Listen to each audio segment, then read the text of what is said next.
హైదరాబాద్ లో వ్యాపారి నుంచి 12 లక్షలు కాజేసిన కేసులో పోలీసులు 5 దొంగల్ని అరెస్ట్ చేశారు. నిన్న రాత్రి షాపు మూసి ఇంటికి బైక్ మీద వెళ్తున్న టైర్ల షాపు యజమానిని దొంగలు మరో బైక్ తో ఢీకొన్నారు. కింద పడ్డ వ్యాపారికి సాయం చేస్తున్నట్టు నటించారు. జనం గుమిగూడగానే వ్యాపారిని వదిలేసి డబ్బు బైక్ తో ఉడాయించారు. యాక్సిడెంట్ నుంచి తేరుకున్న వ్యాపారి బైక్ డబ్బు కోసం చూస్తే కనిపించలేదు. దాంతో దొంగలే బైక్ తో ఢీకొట్టి డబ్బు కాజేశారంటూ పోలీసులకు ఫిర్యాదు చేశారు. ఘటన జరిగిన ప్రాంతంలో ఉన్న సీసీ కెమెరాల ఫుటేజ్ చూసిన పోలీసులు దొంగల్ని గుర్తించారు. 5గురిని అరెస్ట్ చేశారు.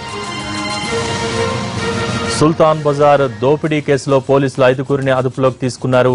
దీనిపై లేటెస్ట్ అప్డేట్స్ మా ప్రతినిధి కమల్ అందిస్తారు. కమల్, ఇప్పటిదాకా 5గురిని అదుపులోకి తీసుకున్నట్టుగా తెలుస్తోంది. ఈ కేసును ఎలా ఛేదించారు పోలీసులు? దానికి సంబంధించిన డీటెయిల్స్ ఏంటి?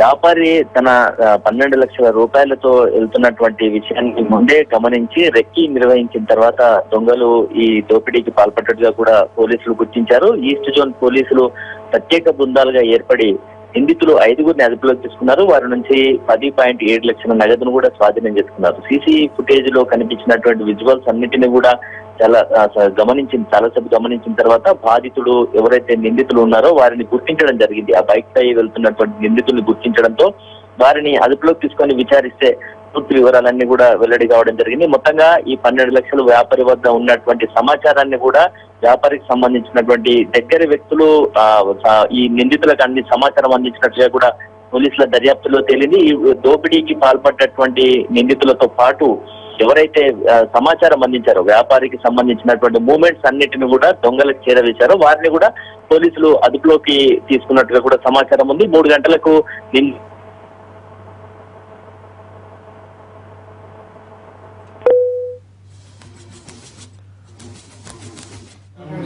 నలుగురు